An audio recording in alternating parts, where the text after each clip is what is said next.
कभी दंगे, कभी घोटाले, कभी बम ब्लास्ट, तो कभी आतंकी हमले। 2014 से पहले का भारत विकास से कोसों दूर इन परेशानियों को झेलता आ रहा था। लेकिन जैसे अंधेरी रात की सुबह होती है, ठीक उसी तरह 2014 में प्रधानमंत्री मोदी की सरकार बनी और देश विकास जन कल्याण के पथ पर चलने लगा। पीएम मोदी ने देश को हर मोर्चे पर न केवल संभाला बल्कि एक मजबूत भारत की नींव रखी, जिसे वर्षों तक कोई हिला नहीं सकता। धर्म। पूर्व की सरकारों ने राम मंदिर को अपने राजनीतिक फायदे के लिए इस्तेमाल किया, हिंदुओं की आस्था को नजरअंदाज किया, लेकिन पीएम मोदी ने इसे अपना कर्तव्य मानकर पूरा करके दिखाया। वो चाहते तो राजीव गांधी की तरह संसद में आकर अपना फरमान सुना देते, लेकिन उन्होंने कानून का रास्ता चुना और रामलला को उनकी सही जगह विराजमान किया। जो मनमोहन सरकार कहती थी कि देश के संसाधनों पर केवल अल्पसंख्यकों का अधिकार है और केवल उन्हें अपना वोट बैंक समझा, पीएम मोदी ने उसी अल्पसंख्यक समुदाय को बिना बेचारा बताए समान रूप से देश में बराबर की पहचान और सम्मान दिया।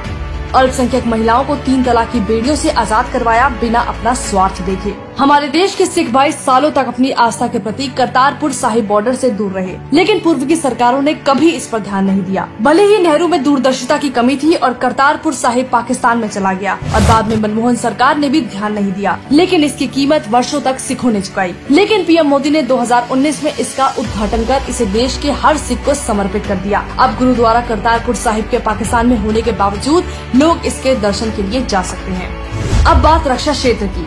एक समय था कांग्रेस का जब उस समय के रक्षा मंत्री A.K. एंटनी ने खुलेआम कहा था कि भारत के पास राफेल खरीदने के पैसे नहीं हैं। ये वो समय था जब हमारे सैनिकों के पास बुलेट प्रूफ जैकेट तक नहीं थी और तत्कालीन प्रधानमंत्री ये कहकर पल्ला झाड़ लेते थे कि पैसे पेड़ पर नहीं उगते। 2010 से 2013 के बीच चीन ने भारत में 600 से अधिक बार घुसपैठ करने की कोशिश की थी, लेकिन उस पर कार्रवाई या जवाब देना तो दूर, उल्टा राहुल सोनिया उन्हीं की गोद में बैठे MOU साइन करते नजर आए थे।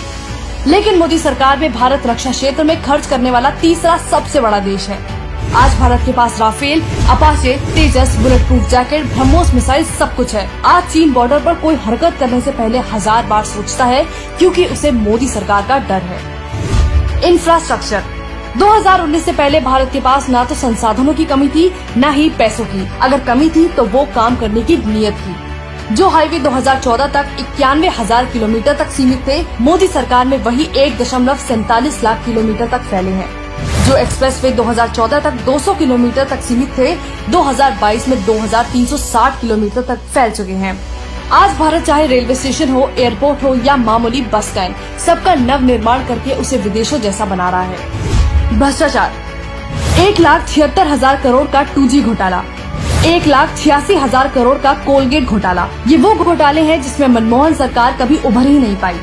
लेकिन वही प्रधानमंत्री मोदी की छवि एक बेहद ईमानदार राष्ट्रभक्त प्रधान सेवक की रही है, जो दिन में 20 घंटे काम करता है। उनके राज में पॉलिसी पैरालाइसिस की जगह ईज ऑफ डूइंग बिजनेस, निजीकरण, विनिवेश पर जोर दिया गया। पीएम मोदी ने ये साबित करके दिखाया है कि इरादे नेक हो तो किसी भी देश का विकास मुमकिन है। हमारे देश की जनता को गर्व है ऐसे पीएम पर। जय हिंद।